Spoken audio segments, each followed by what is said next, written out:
The first problem for which was to decide on a standard test for the clacker balls. As yet, there are no British standards, but there is an American one. They wanted to be sure that the American standard was adequate, so they made an ultra-slow-motion film from which they were able to work out the forces generated on the clacker balls and the strains imposed on the strings in normal use.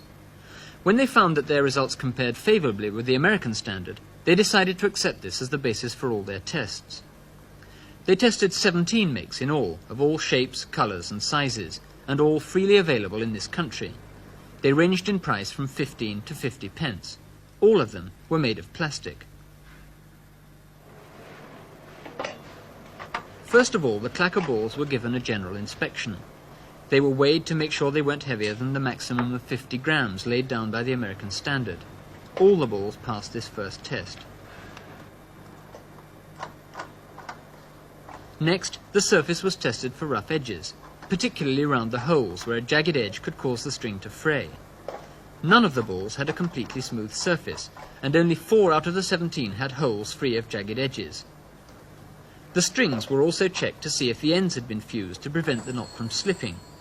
Any fault in the knot could cause the ball to fly off like a bullet. Only 5 had strings with fused ends. The next thing to find out was whether the balls could withstand the impact of smashing into each other over and over again. They did this by dropping a 5-pound weight onto the balls from a height of 4 feet. They filmed the results with a high-speed camera. Righto, stand clear. 3, 2, 1, go!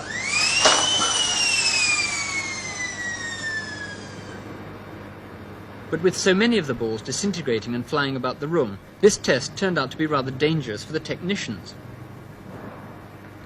After a while, they decided that the American standard was too high for all the balls, so they reduced it for the smaller ones. 2, 1, go!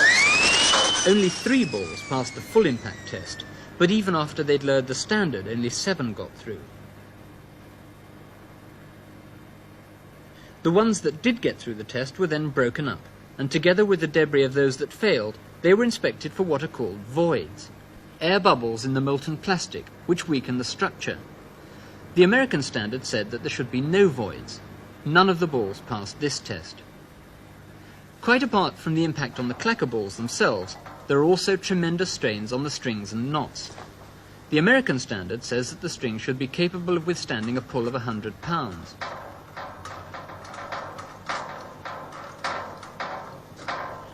This machine can apply an exact amount of pressure and records the precise point at which the string breaks.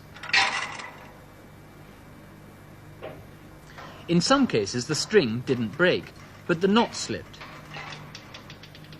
Only 3 brands passed this test. Next, the handles which joined both strings together were tested according to the American standard of a 50-pound pull.